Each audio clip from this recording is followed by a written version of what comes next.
Assalamualaikum warahmatullahi wabarakatuh. Saya Arif Maulana Anwar akan menjelaskan sedikit tentang pajak. Yang pertama, pengertian pajak. Kata pajak berasal dari bahasa Latin taxo, yang memiliki arti iuran wajib yang dibayarkan oleh rakyat untuk kepentingan pemerintahan dan kepentingan masyarakat itu sendiri.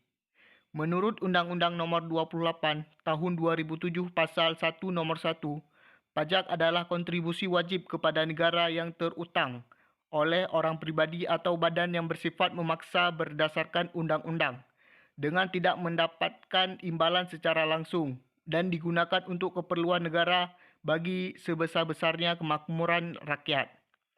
Fungsi pajak adalah membiayai pengeluaran-pengeluaran. Manfaat pajak digunakan untuk melakukan pembangunan hingga membayar gaji pegawai negeri. Pembayar pajak tidak mendapatkan imbalan secara langsung, di mana uang yang dikumpulkan dari pajak adalah digunakan untuk keperluan negara bagi sebesar-besarnya kemakmuran rakyat. Pembayaran pajak adalah perwujudan dari kewajiban kenegaraan dan peran serta wajib pajak untuk secara langsung dan bersama-sama melaksanakan kewajiban perpajakan untuk pembiayaan negara dan pembangunan nasional. Yang kedua adalah ciri-ciri pajak. Yang pertama, pajak kontribusi wajib warga negara. Setiap orang memiliki kewajiban untuk membayar pajak. Namun hal tersebut hanya berlaku untuk warga negara yang sudah memenuhi syarat subjektif dan syarat objektif, yaitu warga negara yang memiliki penghasilan melebihi penghasilan tidak kena pajak (PTKP).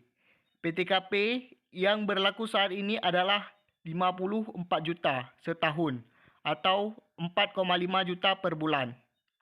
Yang kedua, pajak bersifat memaksa untuk setiap warga negara. Jika seorang sudah memenuhi syarat subjektif dan objektif, maka wajib untuk membayar pajak. Dalam Undang-Undang Pajak sudah dijelaskan, jika seseorang dengan sengaja tidak membayar pajak yang seharusnya dibayarkan, maka ancaman sanksi administratif maupun hukuman secara pidana. Yang ketiga, warga negara tidak mendapat imbalan langsung.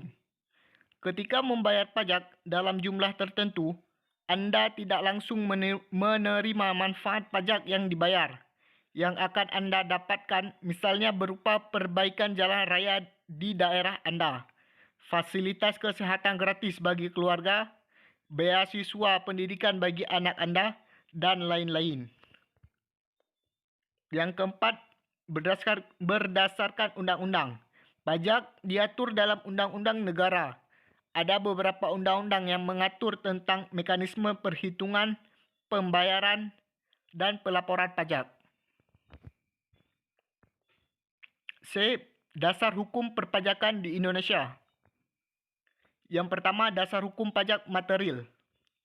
Hukum pajak material adalah hukum pajak yang memuat norma-norma yang menerangkan keadaan, perbuatan, peristiwa hukum yang dikenakan pajak disebut objek pajak. Siapa yang dikenakan pajak disebut subjek pajak. Berapa pajak yang dikenakan, segala sesuatu tentang timbul dan hapusnya utang pajak, serta hubungan hukum antara pemerintah dengan wajib pajak. Contohnya, Undang-Undang Nomor 42 Tahun 2009 tentang pajak pertambahan nilai barang dan jasa dan pajak penjualan atas barang mewah, PPN dan PPNBM. Undang-Undang Nomor 36 Tahun 2008 tentang pajak penghasilan, PPH. Undang-Undang Nomor 12 Tahun 1994 tentang perubahan atas Undang-Undang Nomor 12 Tahun 1985 tentang pajak bumi dan bangunan. Undang-Undang Nomor 20 Tahun 2000 tentang perubahan atas Undang-Undang Nomor 21 Tahun 1997 tentang bea perolehan hak atas tanah dan bangunan. Undang-Undang Nomor 13 Tahun 1985 bea materai. Undang-Undang Nomor 28 Tahun 2009 tentang pajak daerah dan retribusi. Yang kedua itu ada dasar hukum pajak formal. Hukum pajak formal adalah memuat tata cara untuk melaksanakan hukum pajak material menjadi kenyataan. Hukum pajak formal memuat hak dan kewajiban pajak. Hak dan kewajiban fokus, fiskus dan tata cara penetapan pajak.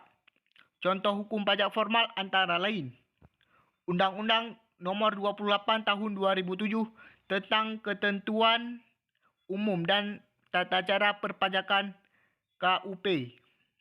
Undang-Undang Nomor 3 Tahun 2009 tentang Perubahan Kedua. Undang-Undang Nomor 14 Tahun 1985 tentang Mahkamah Agung.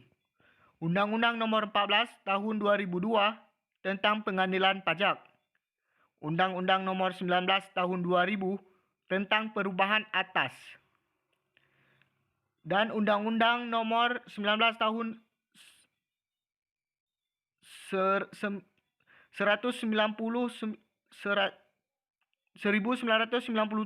tentang penagihan pajak dengan surat paksa. Jenis-jenis pajak. Yang pertama ada pajak berdasarkan sistem pemungutan.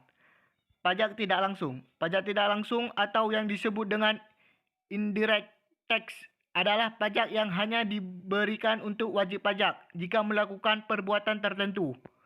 Pajak tidak langsung tidak bisa dipungut secara berkala. Pajak ini hanya bisa dipungut hanya jika sesuatu perbuatan atau peristiwa terjadi. Misalnya, pajak pertambahan nilai atau PPN yang dipungut ketika sedang berbelanja di supermarket atau makan di restoran. Selain itu ada juga pajak penjualan atas barang mewah, pajak ekspor dan pajak bea masuk. Pajak langsung. Pajak langsung atau biasa disebut dengan direct tax adalah pajak yang bebannya ditanggung oleh wajib pajak dan tidak bisa dialihkan untuk orang lain. Hal ini karena hak dan kewajiban pajak melekat pada si wajib pajak. Maka dari itu pajak ini tidak bisa dialihkan. Pajak langsung bisa dibayarkan secara berkala berdasarkan surat ketetapan pajak yang dikeluarkan oleh kantor pajak. Beberapa contoh pajak langsung adalah pajak penghasilan, pajak bumi dan bangunan, dan pajak kendaraan bermotor.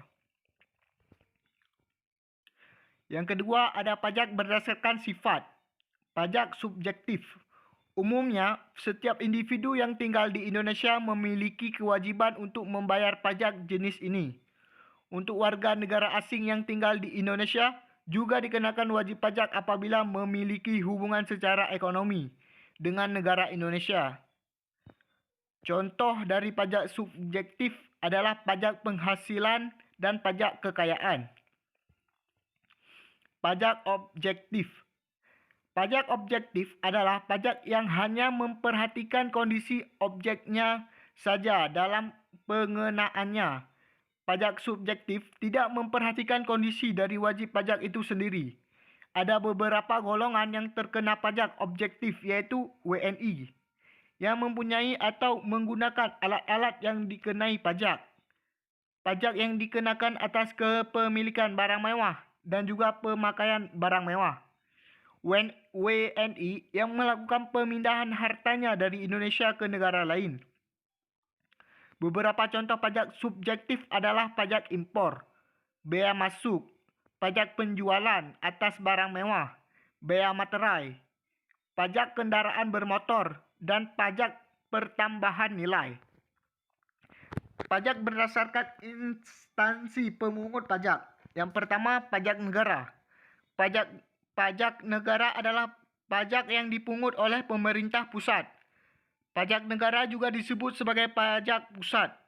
Dalam hal ini yaitu Dirjen Bea Cukai, Direktur Jenderal Pajak dan juga kantor inspeksi pajak berada di bawah naungan Kementerian Keuangan.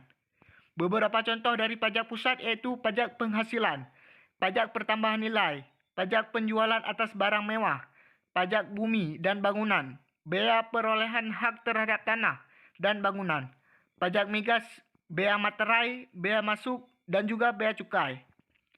Yang kedua ada pajak daerah. Pajak daerah adalah pajak yang dipungut oleh pemerintah daerah. Pajak daerah juga disebut dengan pajak lokal.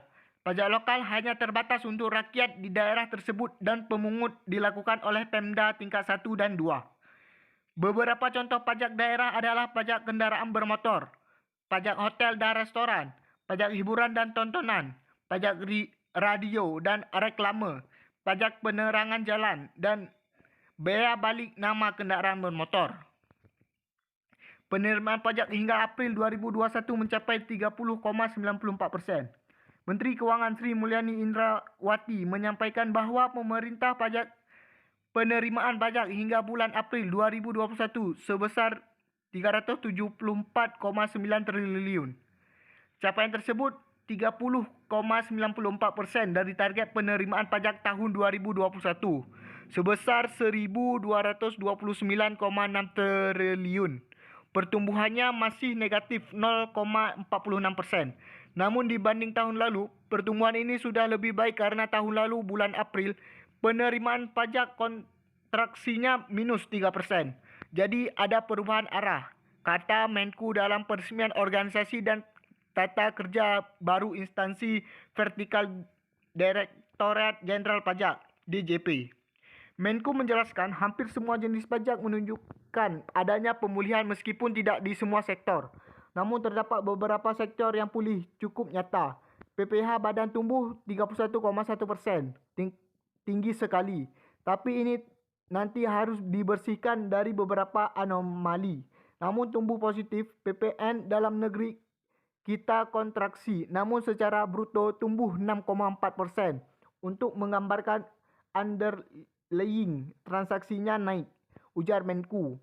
Untuk mendukung upaya meningkatkan penerimaan negara, DJP melakukan evaluasi dan perbaikan organisasi dengan reformasi perpajakan dan reorganisasi. Kebijakan ini diharapkan mampu memaksimalkan peran pemerintah dalam meningkatkan penerimaan negara dan mendorong reformasi struktural sektoril yang menjadi kunci utama pemulihan ekonomi nasional. Mungkin hanya sekian yang bisa saya sampaikan. Mungkin ada saran dan kritik bisa dituliskan di kolom komentar. Terima kasih. Assalamualaikum warahmatullahi wabarakatuh.